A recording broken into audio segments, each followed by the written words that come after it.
Olá, meus amigos, sejam a própria bênção, onde quer que você esteja, onde quer que você vá, porque esta é a vontade de Deus para a sua vida. Ele quer fazer de você uma fonte para que, através de você, ele venha alcançar outras tantas pessoas como você. O texto que eu queria dividir com vocês agora está lá em Mateus, aliás, Lucas, capítulo 13, versículo 21, quando Jesus, Lucas 13 e versículo 24, desculpa, quando Jesus diz assim: esforçai-vos para entrar pela porta estreita. Esforçai-vos para entrar pela porta estreita, porque eu vos digo que muitos procurarão entrar e não poderão. Não poderão. Aí eu fiquei pensando, meditando e comparando esse texto com os demais textos que Jesus disse que naquele dia muitos dirão: Senhor, Senhor, nós curamos enfermos, nós fizemos maravilhas, nós fizemos isso. E Jesus disse: nunca vos conheci. Quer dizer, eram pessoas que estavam fazendo a obra de Deus, entre aspas, mas não estavam assumindo a obra de Deus. Eles faziam, igual o papagaio. O papagaio repete o que ele aprende, mas ele não tem o pensamento dele, não é aquele que ele está falando, ele nem sabe o que está falando. Assim também são os que são chamados, que muitos são chamados, mas poucos são os escolhidos. Jesus está falando dos poucos escolhidos.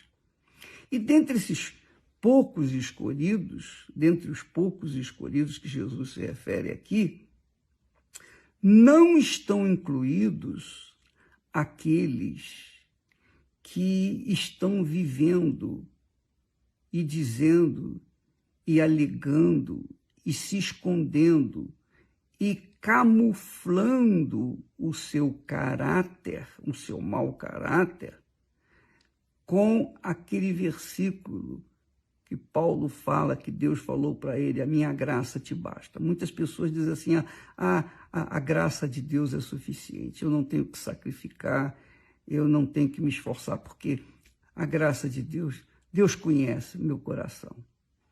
Então, essas pessoas que se escondem atrás dessa promessa, a minha graça te basta, que não entendem nada da palavra de Deus, que não têm consciência de nada do que está revelando ali, essas pessoas vivem no pecado, gostam do pecado, mas se escondem, ficam camufladas no meio daqueles que vivem na fé e na santidade, na pureza. E o pior de tudo é que esses que vivem falando: minha graça te basta, eu vivo pela graça, o trono da graça, e fala muito em graça, eles não consideram o sacrifício. Jesus já morreu por mim. Quando fala em sacrifício, Jesus já morreu por mim. É verdade, Jesus já morreu por você. Você já morreu para Jesus? Você já morreu para esse mundo, para viver para Jesus? Essa é a pergunta. Você também morreu para o mundo, para viver para Jesus? Porque você não pode viver para Jesus, você não pode tirar proveito da morte de Jesus e viver no pecado, na mentira, na prostituição, na promiscuidade, numa vida errada. Ou não é verdade? Como é que uma pessoa que crê na verdade vive na mentira? É possível isso? Não, não tem. Pode enganar todo mundo, mas não pode enganar aquele que tem os 7 Espíritos de Deus. Então, minha amiga e meu amigo, quando perguntaram a Jesus, são poucos os que são salvos, Jesus disse, esforçai-vos, quer dizer, sacrificai-vos, porque essa é a realidade. Eu sirvo o meu Senhor há 56 anos. 56 anos. É claro que eu sou um homem falho, porque eu sou um vaso de barro. Nada além disso. Porém,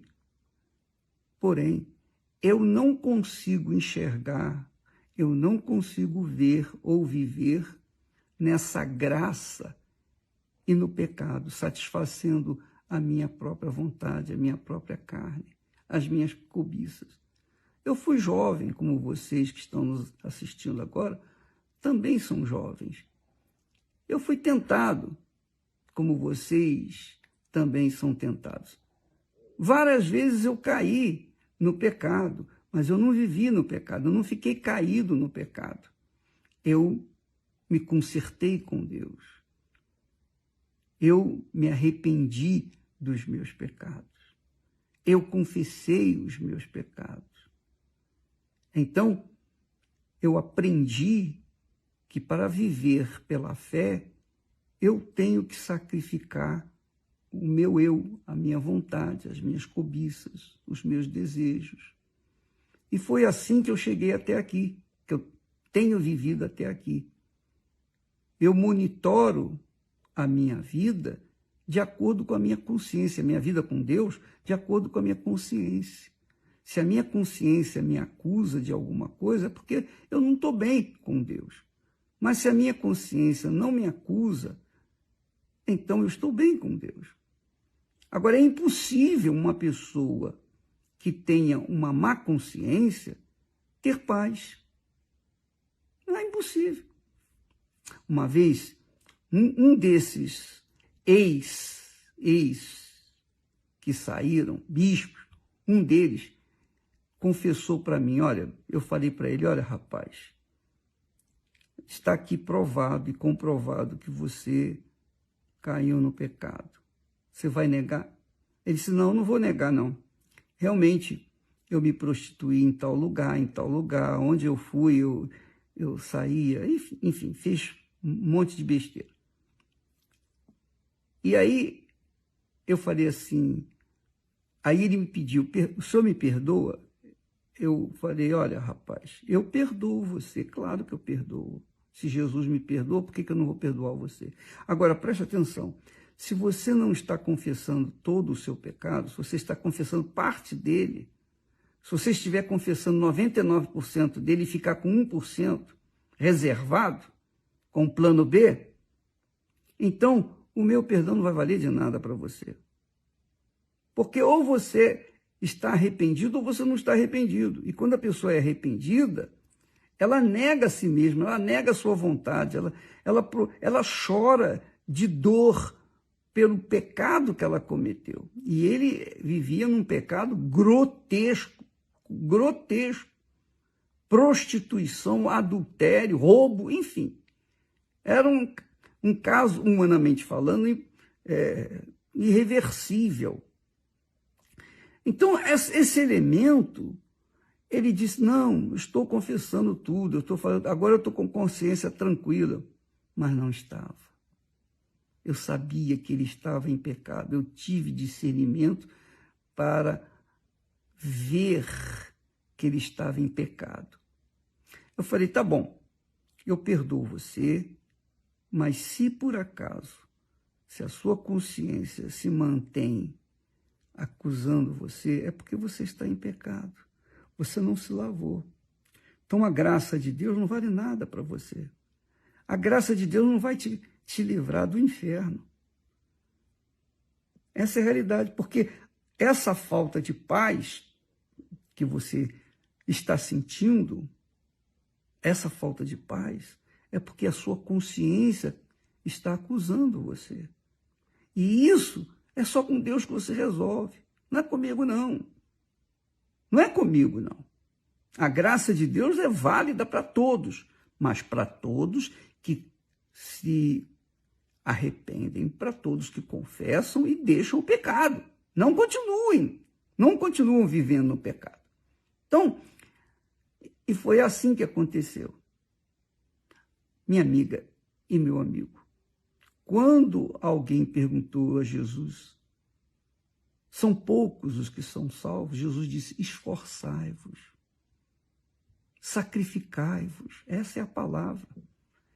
Ele falou esforçai-vos, mas eu entendo que esse esforço é um sacrifício. Qual o esforço que não é sacrifício? Qual o esforço que não demanda sacrifício? Não existe. Então, esse negócio, essa conversa fiada de que a minha graça te basta, eu vivo pela graça, eu não vivo pela lei, sacrifícios e ofertas não quisestes.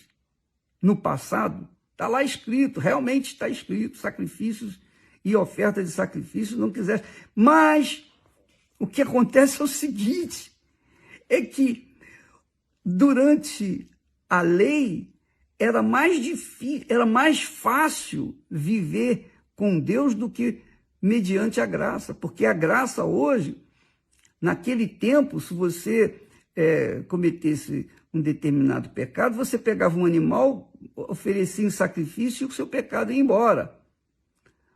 Mas hoje não.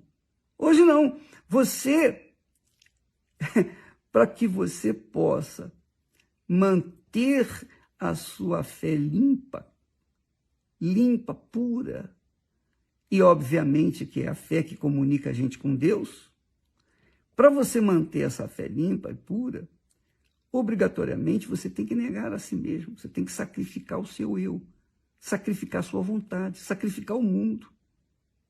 Como é que uma pessoa abraça o mundo e diz depois com a maior cara de pau, cara lavada, diz, a minha graça te basta. Não, não basta não. A graça de Deus só bastava.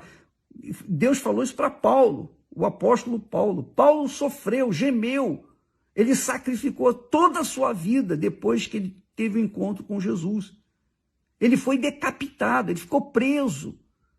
Ele ficou preso muito tempo e depois foi decapitado. Então, Paulo sacrificou toda a sua dignidade, o seu nome, reputação, porque ele era um homem instruído, ele era um homem de valor, ele era um homem super inteligente, mas ele sacrificou toda a sua capacidade para servir a Deus. Ele sacrificou, ele teve que sacrificar. O que eu quero dizer quando Jesus fala esforçai-vos para entrar pela porta estreita, quero dizer o seguinte, muitos são chamados e poucos escolhidos. Quando Deus mandou Gideão tocar a trombeta, se apresentaram 32 mil homens. No final das contas, apenas 300 foram separados, foram escolhidos para dar vitória a Israel. Quando Abraão foi ao encalço do seu sobrinho, ele pegou 318 homens, nascidos em casa, quer dizer, especiais. Então, Davi tinha os seus especiais. Jesus escolheu 12, e mesmo entre os 12 havia um traidor. Olha só. Então, minha amiga e meu amigo, não há como você ser salvo ou conquistar os favores de Deus se não for através do sacrifício. A fé já por si mesma exige o sacrifício. Desculpa lá. A fé por si mesma já exige o sacrifício. Se você não sacrificar, você não vai entrar pela porta estreita. Se você... Desculpa. Mas a verdade é essa. Esforçai-vos por entrar pela porta estreita. Esforçai-vos para entrar pela porta estreita. Esse esforço exige sacrifício. Esse esforço exige sacrifício 24 horas por dia.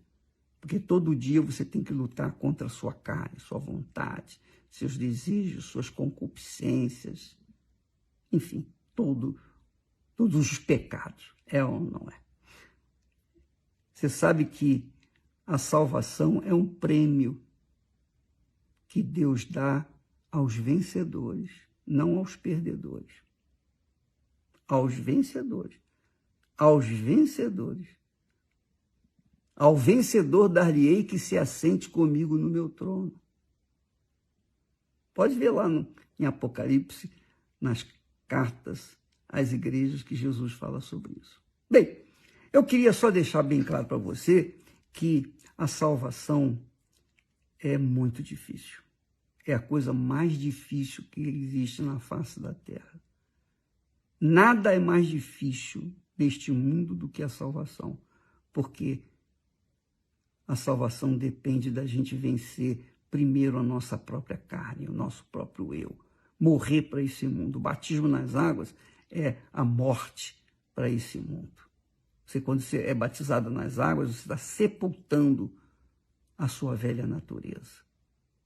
E para viver em função, de acordo com a vontade de Deus. Então, são poucos os que são salvos. Jesus garante isso. E que você seja um desses poucos.